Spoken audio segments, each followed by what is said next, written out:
ओम जगता पितृवंदे पार्वती परमेश्वरों। शंकर भोलेनाथ और महाशिवरात्रि। महाशिवरात्रि क्यों? दूसरी जो चतुर्दशी प्रदोष काल से रात्रिकालीन तक होती हैं, वो महाशिवरात्रि क्यों नहीं? इसके पीछे तथ्य ये है, शंकर भगवान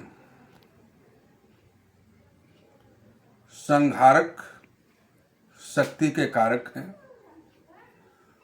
और शंकर भगवान जो तामसी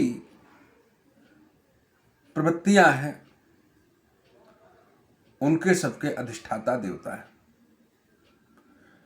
शंकर भोलेनाथ चंद्रमा धीरे धीरे क्षीण होता है, तो जब धीरे धीरे क्षीण होता है तो सारी क्षीणता को लाता है। जैसे हेमंत ऋतु में पहाड़ों पर बर्फ गिर जाती है, पेड़ पौधे सब कुसमित नहीं होते हैं, पल्लवित नहीं होते हैं, और अमावस्या को चंद्रमा पूर्ण क्षीण हो जाता है। पूर्ण क्षीण होने से शंकर भगवान चतुर्दशी महाशिवरात्रि अंधेले पक्ष में क्यों पड़ती है? शंकर भगवान की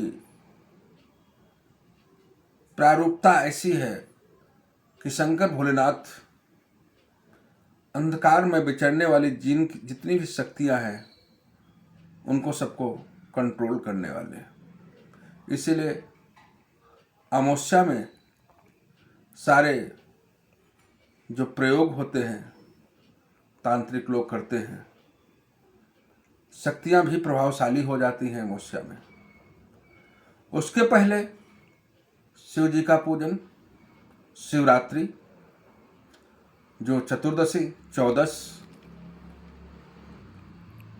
इनमें विधान है। मगर पंचांगों में हर महीने में कृष्ण पक्ष में, घटते हुए पक्ष में शिवरात्रि आती है। मगर फाल्गुन मास में कृष्ण पक्ष में जो शिवरात्रि होती, महाशिवरात्रि को शंकर भगवान के दो प्रारूप हैं। शंकर भगवान अगर विनाशक है तो सृजन करता है। शंकर भगवान क्या है? एकादश रुद्र हैं, 11, एकादश मतलब 11। और मासों में फाल्गुन मास 11वां मास है, और 11वें मास में जो महाशिवरात्रि, जो शिवरात्रि आती है, इसीलिए एकादश चैत्र मास को 12वां मास कहते हैं, इसलिए इसको महाशिवरात्रि कहते हैं। इस महाशिवरात्रि में सृजन करने की क्षमता होती है। सालोक्य, सारूप्य और सायुज्य, धर्म, अर्थ, काम, मोक्ष, चारों पदार्थों के दाता भोलेनाथ पूजन करने से। अब रात्रिकालीन ही क्यों? रात्रिकालीन में अक्सर आपने सुना होगा शंकर भोलेनाथ शाम को घूमने निकलते हैं पार्वती माता के साथ, और शाम को घूमने निकलते हैं जिसको प्रदोष काल कहते हैं। तो प्रदोष काल से और रात्रि क्या है? संहारक है। जब सूर्य अपनी ऊष्मा बंद करते हैं तो शरीर भी शयनावस्था में चला जाता है। ऐसी शयना अवस्था में जो जागृत देवता है भोलेनाथ, उनकी पूजा करने से ये चारों पदार्थ धर्म, अर्थ, काम मोक्ष शंकर भगवान अपने भक्तों को सहज ही सुलभ करते हैं। आपने गीता के या निशा सर्वभूतानां तस्याम जागृत संयमी, जब सभी के सोने का समय होता है, संयमी पुरुष, उद्योगी पुरुष कार्य की तरफ बढ़ने वाला व्यक्ति उस समय जागृत अवस्था में होता है। उसी समय जो वकील लोग होते हैं फाइलें देखते हैं, डॉक्टर लोग विचार करते हैं, मनीषी लोग चिंतन करते हैं, जो ब्रह्मर्षि लोग हैं वो प्रभु के विशेष आराधना में अपना समय व्यतीत करते हैं। इसलिए फाल्गुन मास में जो शिवरात्रि आती है 11वें महीने में आती है, 11वां महीना एकादश रुद्र शंकर भोलेनाथ को बहुत परम प्रिय है।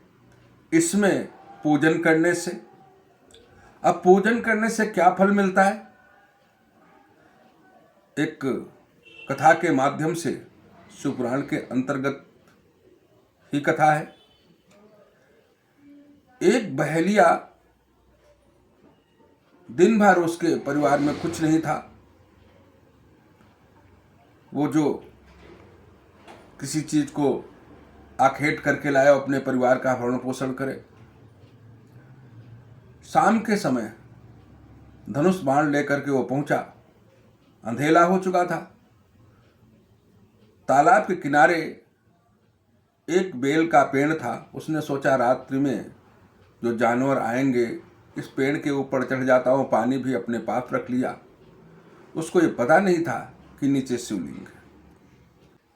प्रथम पहर में एक हिरणी जल पीने के लिए उस जलाशय पे आई। उसने धनुष पे टंकार किया। उस टंकार के हिलने से थोड़ा जल भी गिरा, बेलपत्र भी गिरे। अनायास ही शिव जी का प्रथम पहर में पूजन हो गया। उसने देखा तो उसने कहा, मेरे बाण मत मारो, मैं अपने बच्चों को अपने बहन के पास छोड़ आती हूँ, वापस आऊँगी तो आप मेरा आखेट कर लेना। इस तरीके से वो समझा बुझा के चली गई। उसी समय उसकी बहन उसको ढूंढते हुई आई, तब तक दूसरा प्रहर हो गया। जब बहन आई तो फिर उसने धनुष की टंकार बाण चढ़ाया। दूसरे प्रहर में भी बेलपत्र गिरे, कुछ उसके पास से जल गिरा, दूसरे प्रहर की पूजा हो गई। वो भी कही, मैं बच्चों को जो है खिला पिला करके आपसे शपथ पूर्वक कहती हूँ और मैं आऊँगी। इसलिए दूसरे प्रहर की भी पूजा हो गई। वो भी शपथ दे करके चली गई कि मैं वापस आऊँगी। इसी तरीके से हिरण आया, तब तक तीसरा प्रहर हो चुका था रात्रि का। हिरण के लिए भी बाण चढ़ाया, टंकार किया। हिरण ने कहा कि मैं बच्चे और सबको सुपुर्द करके आऊँगा और अभी जाने दो, मैं अवश्य आऊँगा। इस तरीके से तीसरे प्रहर की पूजा हो गई। जब जाकर के हिरण भी पहुंचा, सबने विचार किया तो बच्चों ने भी ये सोचा कि जहाँ माँ बाप हैं, माँ बाप के लिए तो शरीर त्याग देना बहुत अच्छी बात है और वचनबद्ध है तो सबको चलना चाहिए। जब चौथे पहर में आए तो फिर उन्होंने बाण चढ़ाया। पहले हिरण आगे था तो अनायास ही शंकर भोलेनाथ की पूजा हो गई। उन्होंने कहा कि हम सब लोग आ गए हैं, आप मेरा आघाट करो, अपने घर ले चलो। उसको अपने कर्म पे लज्जा आने लगी। लज्जा आने लगी, कैसा मैं हूँ अपने परिवार के लिए इतना कर रहा हूँ, कैसे ये लोग हैं जो हमारे लिए। सब लोग आ गए। इतने में ही भोलेनाथ प्रकट हो गए। भोलेनाथ को देखा तो पेड़ से उतर करके नीचे आकर के उनके चरणों में गिर गया। भोलेनाथ प्रसन्न हो गए। ये महाशिवरात्रि की कथा है।